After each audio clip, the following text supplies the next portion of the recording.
ঠিক আছে, তাহলে জোরে হাত তালি দিয়ে বলেন Alamgir, Alamgir, Alamgir, vote vote vote দিন, ভোট ভোট ভোট দিন, আসবে দেশে শুভ দিন, আলমগীর সাহেব সালাম দিন। আমি বিভিন্ন ইউনিয়নের নেতৃবৃন্দ মিছিল নিয়ে এসেছেন। আমরা ব্যানার দেখতে না পাওয়ার জন্য সবার নাম ঘোষণা করতে পারি নাই। এই জন্য আমি সকাল কাছে খবর দিয়ে নিচ্ছি। গুইজা এলাকায় বিশাল মিছিল এসেছে, সুকান্তপুরের মিছিল এসেছে। আমি সকলকে অভিনন্দন জানাচ্ছি এবং আজকের এই সমাবেশকে সর্বাত্মক ভাবে সফল করার জন্য গোটা বিএনপির নেতা কর্মী সদর উপজেলা এবং গোটা জেলা নেতৃবৃন্দকে অভিনন্দন জানিয়ে আমি আমার কথা শেষ করছি। গোটা বাংলাদেশ জিন্দাবাদ, শহীদ জিয়া মাহবুব, দেশ নেত্রী বেগম খালেদা জিয়া জিন্দাবাদ। আপনার আমার প্রিয় নেতা মির্জা ফখরুল আলমগীর দীর্ঘজীবী হোক। ধন্যবাদ সবাইকে, ধন্যবাদ সকল জেলা সৈনিককে। আসসালামু আলাইকুম। সামনের ক্যামেরাগুলো যদি উপরে উঠবে আমি ভাই পানি ছিটে মারবো এখান থেকে, ডাইরেক্ট বলে দিচ্ছি। সত্যি পানি দিব কিন্তু, বলে দিলাম ডাইরেক্ট।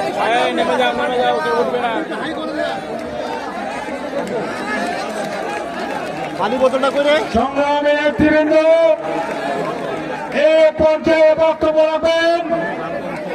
যার বক্তব্য শোনার জন্য আপনারা আমরা সকলে একটা থেকে অধীর আগ্রহ অপেক্ষা করছি।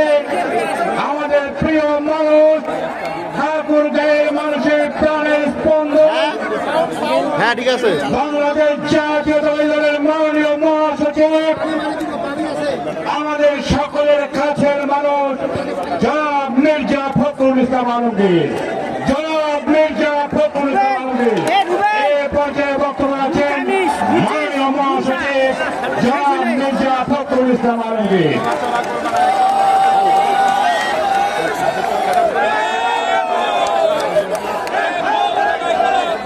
লড়াবি না।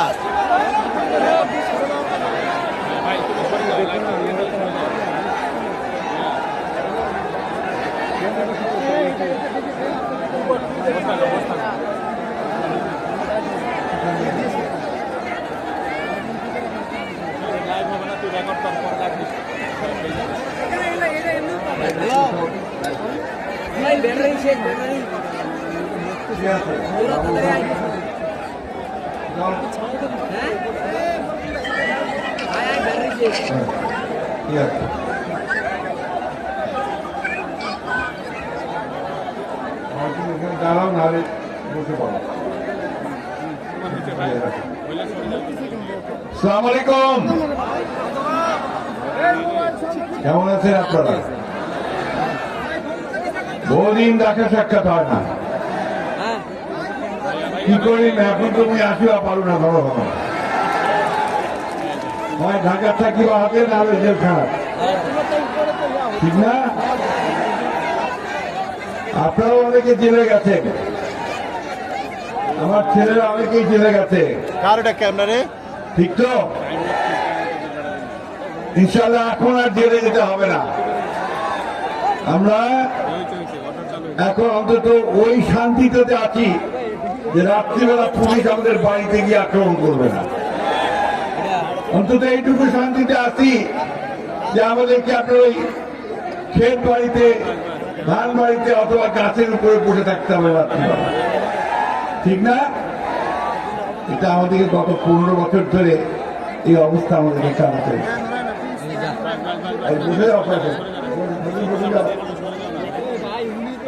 এই যে ভয়ানক একটা অবস্থা যে আমরা একটা ভোট দেওয়ার জন্য, একটা ভালো থাকার জন্য,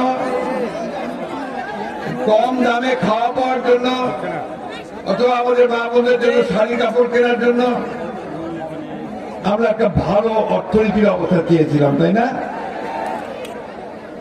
আমরা 1971 সালে এখানে সবাই বেশিরভাগ হচ্ছে যুবক, তারা 71 সালের যুদ্ধ দেখে নাই, কিন্তু অনেকে আছেন প্রবীণ যারা 71 সালের যুদ্ধ দেখছেন। আমরা যুদ্ধ করেছি 71 সালে, আমরা যুদ্ধ করেছি আমাদের একটা স্বাধীন দেশ পাবো, পাকিস্তানিরা আর আমাদের অত্যাচার করতে পারবে না।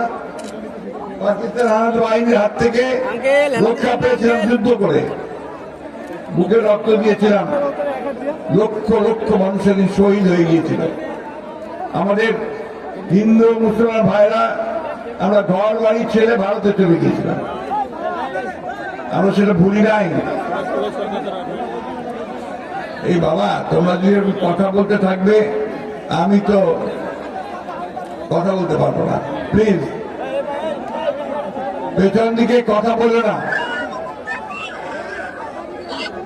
এখন আমরা যে ভারতে গেলাম, উদ্বাস্তু হয়ে গেলাম, আমাদের দেশের বাড়িঘর লুট হয়ে গেছে, পাকিস্তান আমাদের বাহিনী লুট করে নিয়ে গেছিল। এরপর আমরা স্বাধীন হলাম যুদ্ধ করে, একটা দেশ পালাম, বাংলাদেশ স্বাধীন।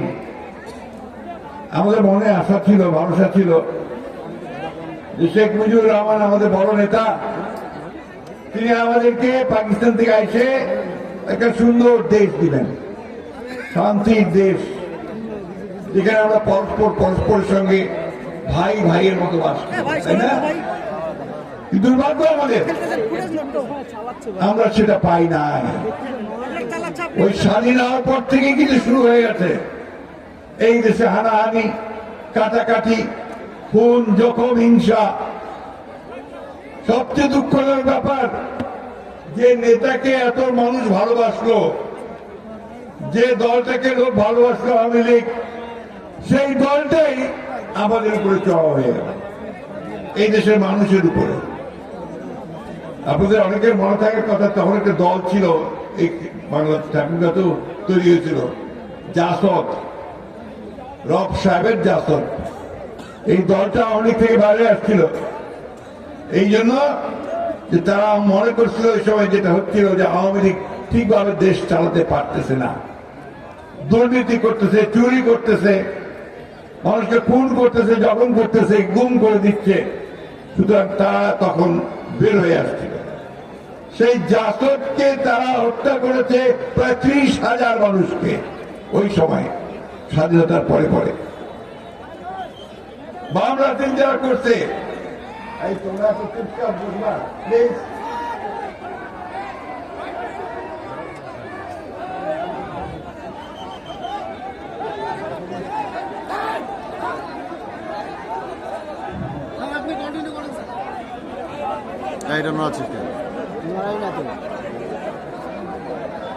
আমি লোক চাই নড়তেছি না।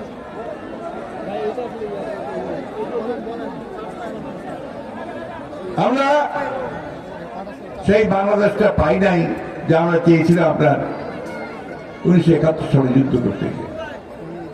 তো সেই সময় যুদ্ধের যে ঘোষণা তিনি দিয়েছিলেন, আপনাদের মনে থাকার কথা, পুরানা লোক যারা আছেন, সেই ঘোষণাটা কিন্তু কোনো রাজনৈতিক দল দেয় নাই, রাজনৈতিক ব্যক্তিও দেয় নাই।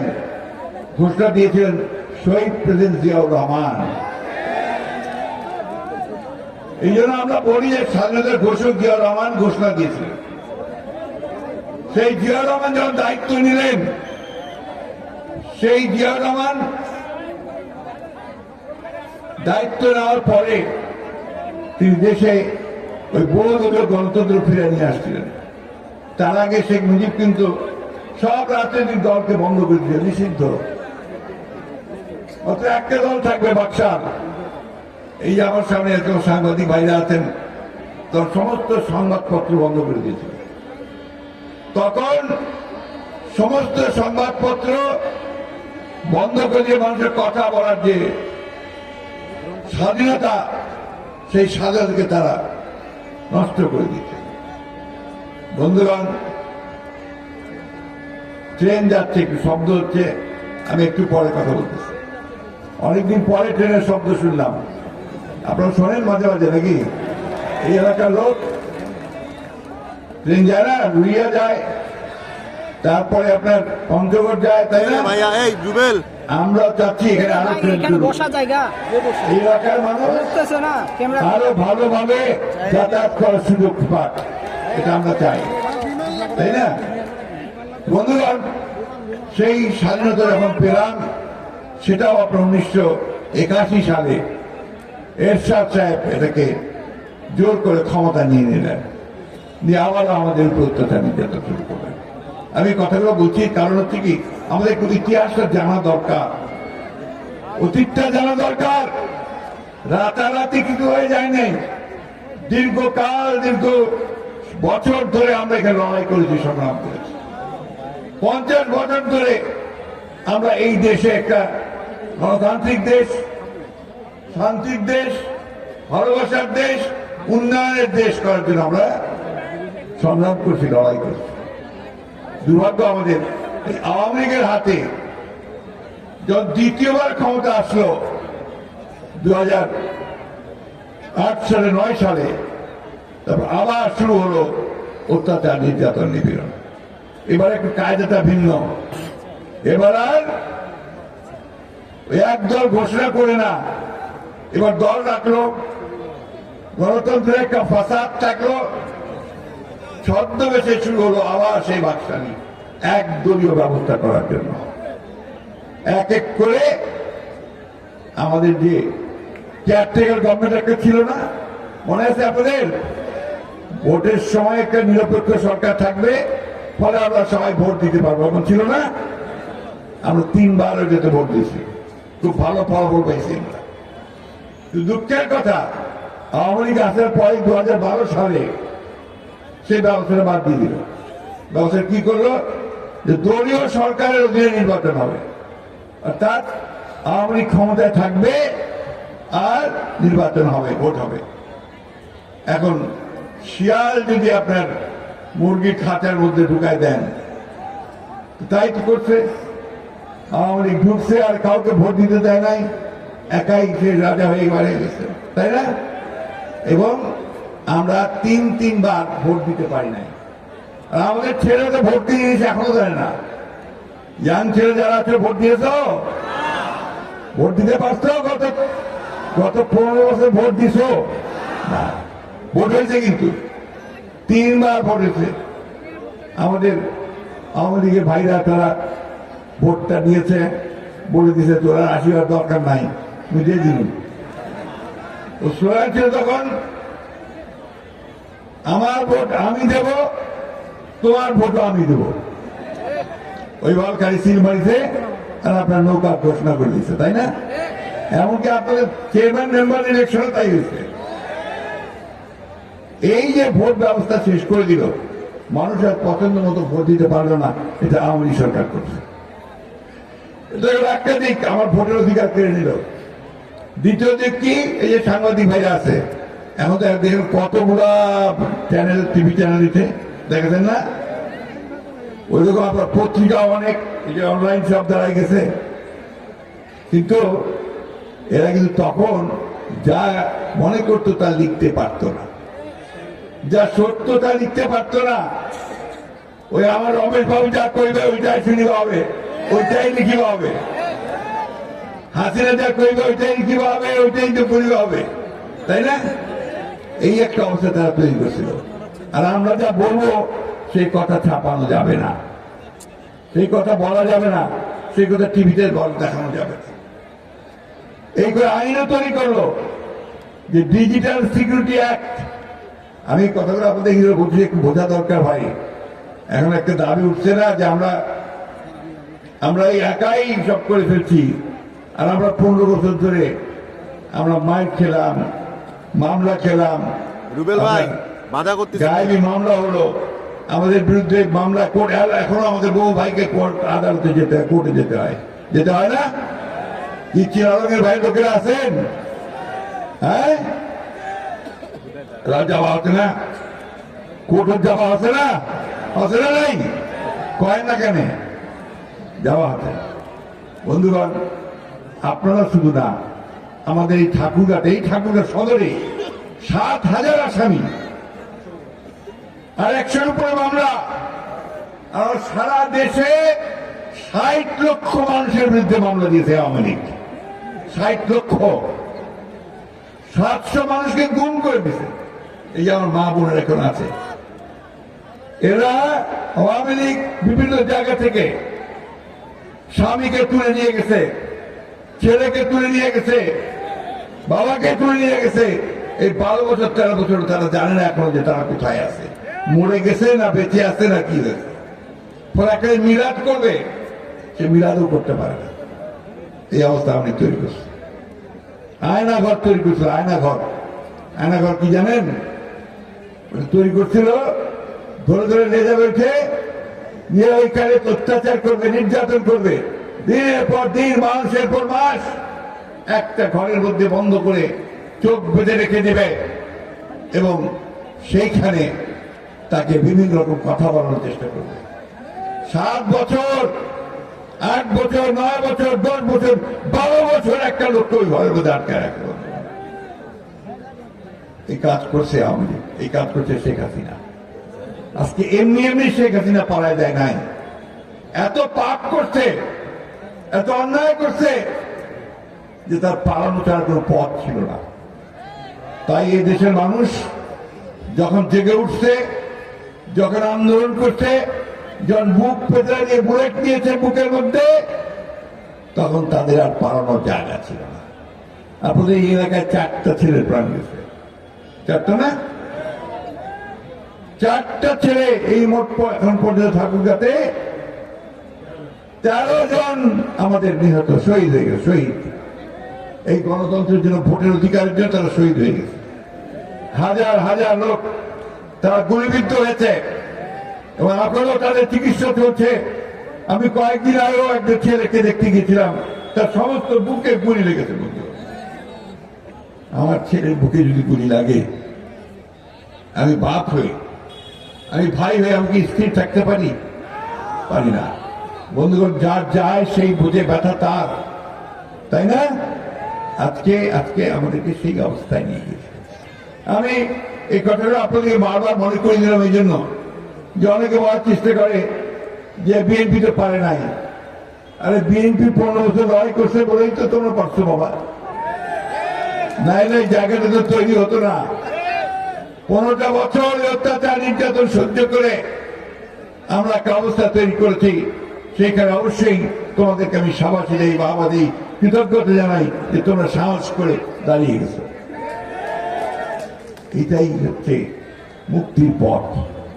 আর সেই কারণেই হাসিনাকে দেশ ছেড়ে পালাতে পালাইছে। ভাই ভালো হয়েছে, রক্ষা করছো।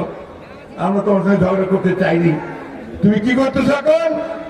ওই ভারতে বসে তুমি ষড়যন্ত্র করতেছ। ভারতে বসে তুমি বিভিন্ন দেশে আবার বাঙালি মানুষদেরকে, বাঙালিকে বিভ্রান্ত করার চেষ্টা করতেছ।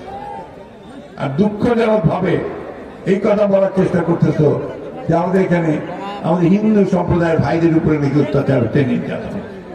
এই যে আমাদের মনোরঞ্জন দা এখানে আছে, নেপাল এখানে আছে, আমার দিদিরা, আমার মায়েরা, আমার মাসিরা আছে। বলেন তো দেখি, আপনাদের উপরে খুব বেশি নির্যাতন কিছু হয়েছে এখানে? হ্যাঁ, আপনাদেরকে কেউ ধমক দিয়েছে? কেউ বাড়ি দখল করে নিয়েছে? দেয় না। এটাই হচ্ছে বাস্তবতা। কিন্তু এইটাকে এই লোকেরা এমন কথা বলে, এমন ভাবে মিথ্যা কথা বলার চেষ্টা করছে। এই ছেলেরা বসো, বসো সামনে, সব বসো, বসো।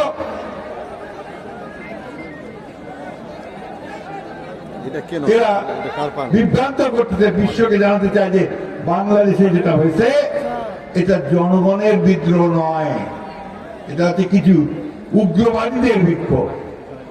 এটা আমাদের বিক্ষোভ ছিল না, আমাদের বিদ্রোহ ছিল না, আপনার বিদ্রোহ ছিল না। আপনি দাঁড়ান এই রাস্তায়, সেদিন বেরিয়ে আসেননি এই ঠাকুরকে মাঠে, আপনারা সেদিন গুলির মোকাবেলা করেন নাই।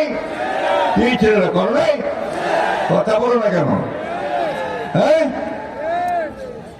কথা জোরে বলবা, স্লোগান দিবা জোরে, তাহলে বুকে বল আসবে, বুঝতে পারছো? আমি কথা বাড়াবো না ভাই।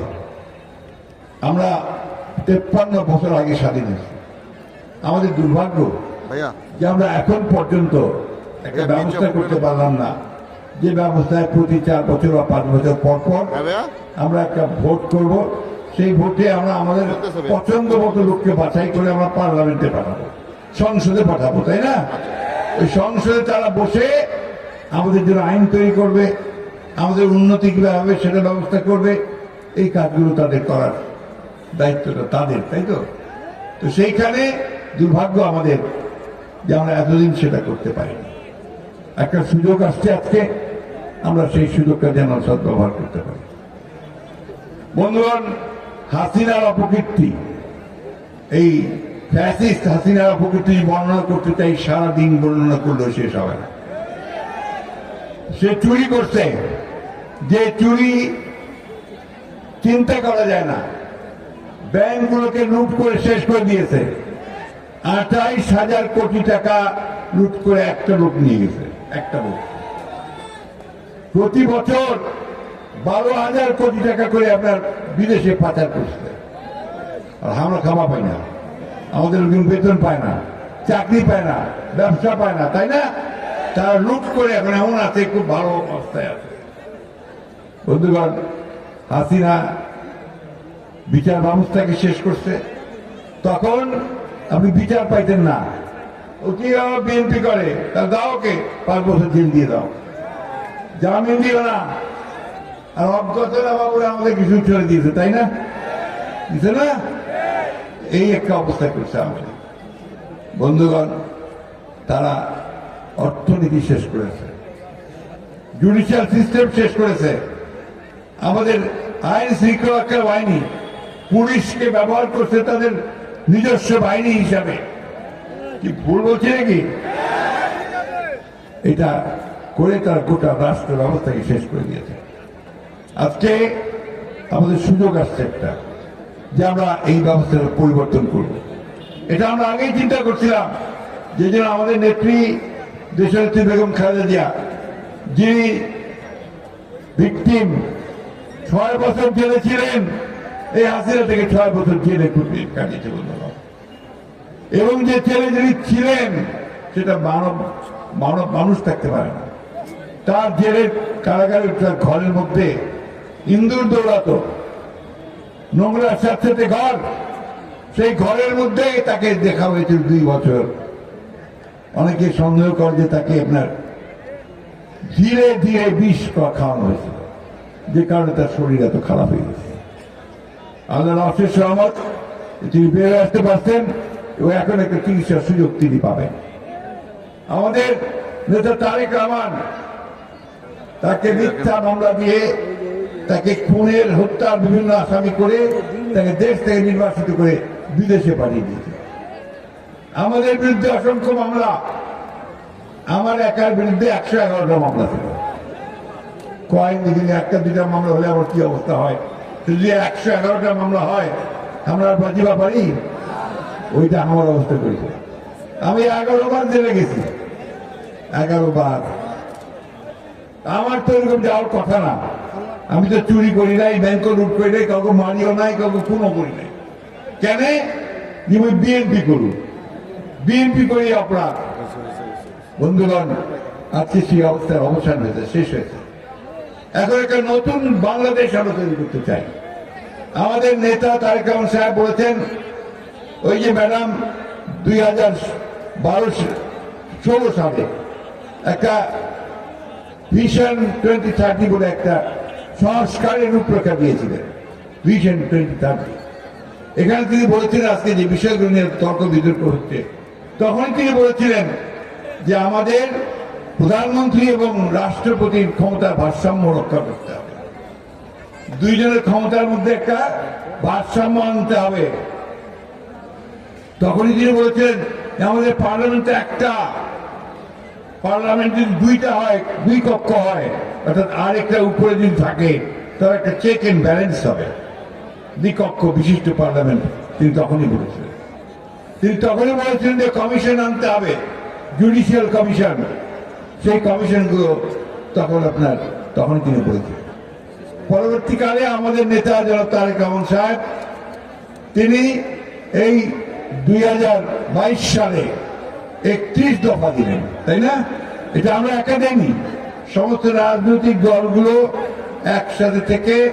এই তোমাদেরকে অসুবিধা হচ্ছে বাবা? সমস্যা কি? এই যে ভাই, আপনারা বসেন। আরে রুবেল, ভাই ওই পাশে আর কথা বলে না প্লিজ, ছাত্ররা কথা বলে না।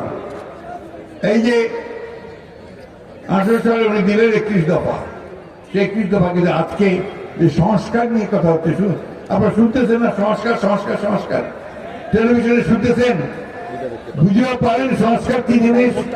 পারেন নাকি? হয় না, বলতে হবে আমাকে সংস্কার বুঝেন? বুঝি না, এইটুক বুঝি যে আমার একটু পরিবর্তন লাগবে। পরিবর্তনটা কি? যে আমার ভোটটা আমি নিজে দিতে পারি, ওটা নিশ্চিত করতে হবে। আর পার্লামেন্টে যেন আমার কথাগুলো নিয়ে পার্লামেন্টে যেন আলাপ হয়। এই যে অন্যায়, অত্যাচার, নির্যাতন, জিনিসপত্রের দাম বাড়াচ্ছে, কত সিন্ডিকেটকে আমরা তাও বুঝি না। এটাও বুঝি যে আমার জিনিসের দাম আমার কৃষক ভাইরা পায় না, ঢাকায় ডবল দাম দিয়ে কিনতে হয়। মাঝখানে একটা মধ্যস্বত্বভোগী বলে একটা গোষ্ঠীটাকে, যারা আপনার কারসাজি করে মুনাফাটা নিয়ে চলে যায়। এটা হচ্ছে কারসাজি, এটা আমরা চাই না। আমরা যে দামে আমার কৃষক ভাইরা বিক্রি করতে পারবে তার চেয়ে একটু বেশি দামে আমরা কিনতে চাই, এবং কৃষক ভাইরা যে দাম পায় প্রত্যেকটা জিনিসের সেটা নিশ্চিত করতে চাই। আমার শ্রমিক, এই যে আপনার গার্মেন্টস শিল্পের যে শ্রমিকরা, বেশিরভাগই মেয়েরা তারা কাজ করে, তারা যেন তাদের ন্যায্য মজুরি পায়। দিন রাত পরিশ্রম করে ওই 10,000 টাকা বেতন, 12,000 টাকা বেতন ওদের চলে না, কোনো মানুষের চলতে পারে না। এটাকে তারা বাড়াই চাই। আমরা দিনের শেষে একটু শান্তিতে ঘুমাতে চাই, এই জিনিসটা আমাকে করতে হবে। ভাই একটা কথা বলি আপনাদেরকে, আপনারা কি সত্যি সত্যি পরিবর্তন চান, নাকি আবার ওই আওয়ামী লীগের নৌকাতে ফিরে যেতে চান? চান নাকি? তাহলে কিন্তু ওই যেমন 5ই আগস্ট সবাই মিলে রাস্তায় নামছিলেন, তাহলে আবারও সেই মতো ঐক্যবদ্ধ হয়ে রাস্তায় নামতে হবে। রাস্তায় নামতে হবে নিজের অধিকার আদায়ের জন্য, ভোটের অধিকার আদায়ের জন্য, ভাতের অধিকারটা আনার জন্য, এবং ন্যায় বিচার পাওয়ার জন্য, সামাজিক মর্যাদা পাওয়ার জন্য। আমি একটা কথা বলি ভাই, একটা কথা মনে রাখতে হবে আপনাদের। আমাদের যে হিন্দু সম্প্রদায়ের বোনেরা এখানে আছে, ভাইয়েরা আছে, আর আমার এদিকে আমার মুসলমান বোনেরা আছে, মায়েরা আছে। আমাদের কোনো পার্থক্য আছে? একটাই পার্থক্য, যে ধর্ম চর্চাটা আলাদা, তাই না? কিন্তু যখন পূজা হয় তখন আমাদের মায়েরা, বোনেরা, আমাদের ছেলেরাও কিন্তু দেখতে যায়, তাই না? আর আমাদের যখন আপনার ঈদের অনুষ্ঠান হয় তখন সেবাই খাওয়া আমাদের হিন্দু ভাই বোনেরা সবাই আসে না বাড়িতে বাড়িতে। এই একটা সুন্দর সম্পর্ক নিয়ে আমরা এখানে তৈরি হয়েছি। এই যে সাম্প্রদায়িক একটা সম্প্রীতি, এটা পৃথিবীর অন্য কোনো দেশে নাই, ভারতেই নাই, কিন্তু বাংলাদেশে সেই সম্প্রীতি আছে। সুতরাং আমাদেরকে এখানে কেউ ওই ধরনের কথা বলে যেখানে আপনার সাম্প্রদায়িকতা হচ্ছে, এটা মানতে আমরা রাজি নই।